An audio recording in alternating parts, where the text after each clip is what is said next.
Good morning! Mga sitaw ang ating gusto na namang harvestin ngayon. Mga sitaw natin na napakahaba nga din naman ang kanilang mga bunga. Ito yung mga magagandang variety ng ating sitaw. So tayo nakapag-harvest na naman or magha-harvest na naman tayo.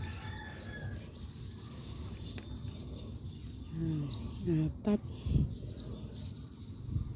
yung pito, walo, siyam.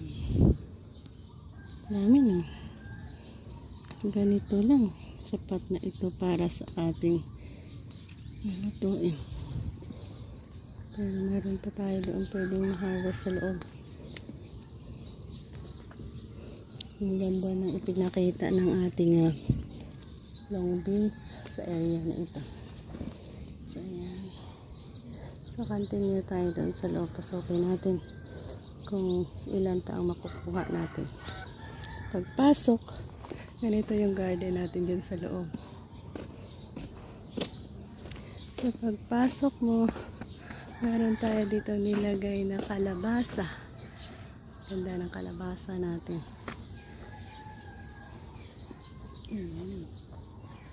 Kalabasa plant natin yan dyan. Pasok ka dito. Ito ang ganda din. So meron pang makukuha.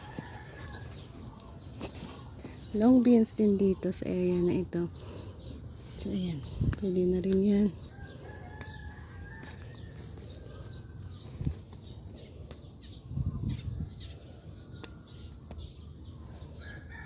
Ang dami pala.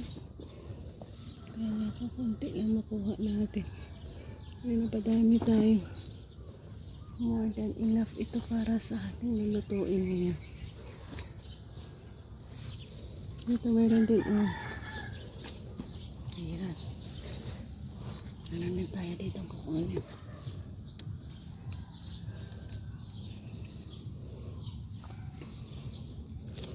Mayroon din doon sa kabila. Ito dito. Ang ganda din dito. Ayan.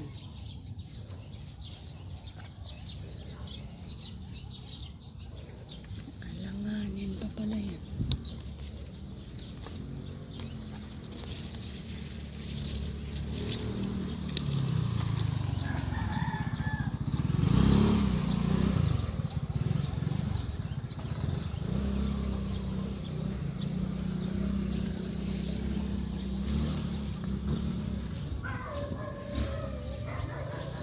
Ayan, mga alanganin pa yan.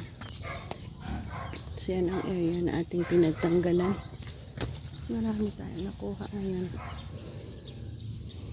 Sapat ito para sa ating, more than enough ito para sa ating kamatis natin yan din hanggang doon sa dulo. Dalawang line ang ginawa natin kamatis.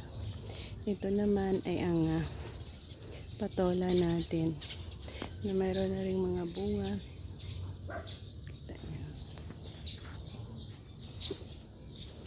Yan ang ating area kung saan meron tayong itinanim na patola.